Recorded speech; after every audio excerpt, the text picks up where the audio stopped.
Azərbaycan, ey qüdrətim, enməsin bayrağın ey vətən. Qırmızı yaşıl rənglər bayraq üstə süzülüb, ay ulduzla fəxr ilə bəzək kimi düzülüb, dalğaların səmalarda yerdən tamam üzülüb, şölə saçan ay ulduzlu bayrağına qurbanam, odlar yurdu Azərbaycan torpağına qurbanam. Mən tamamlarım olmadı hədər, 44 gündə gəldi bu böyük səfər. Qarabağ bizimdir, hamı biləcək, Azərbaycan zəfərinin mübarək. Zəfər xəbəri gəldi, noyabrın 8-i, xalqımız çox sevindi, hey yaşa Azərbaycan.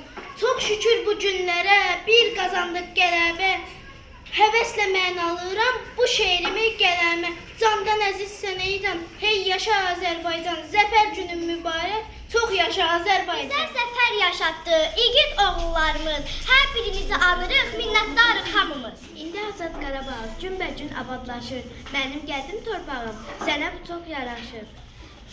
Yurdumdur Azərbaycan, qoluyum, qanadıyım, o mənim doğma anam, mən onun övladım. İndi Azad Qarabağ günbə-gün abadlaşır, mənim qədim torpağım, sənə bu çox yaraşır. Yazlı igidlər, hamısı əzimizdir, 44 günlük müharibə şanlı tariximizdir. Mənim məmləkətim, mənim diyarım, aləmə məşhursan Azərbaycanım. Düşməni məhv edib dostluğu sevdin, qaranlıqda nursan Azərbaycanım. Yüzlərlə oğullar şəhid oldu, körpələr atasız tənha qaldılar.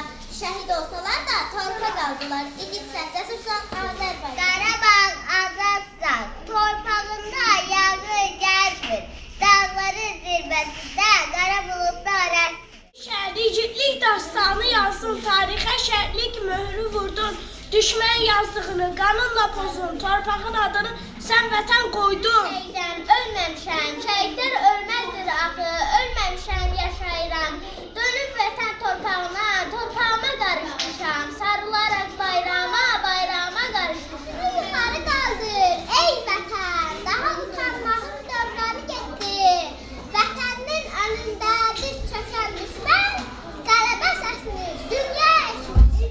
Müharibətindən biz qələbə qazandıq. Bugün anım günüdür, qəhrəmanları andıq. Tarix rəqsizliklər hamısı əzizimizdir. 44 gün müharibə şanlı tariximizdir. Bizə zəfər yaşatdı, igid oğullarımız, hər birini anırıq, minnətdarıq hamımız. Vətən çox yaşa, yaraşır zəfər sədə, alqış min kere alqış, zəfəri bəxş edər. Əzmişik düşmən başı savaşda, silinməz tarixdən qaldı yaddaşda.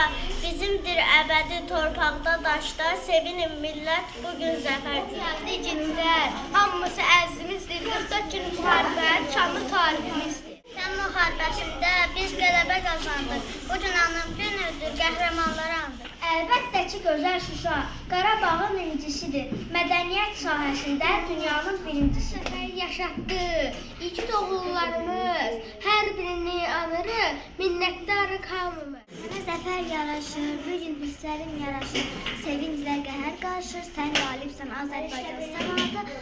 Quşlar sevinir, günəşin ayın sevinir, qışında yayın sevinir, sən qalibsən Azərbaycan.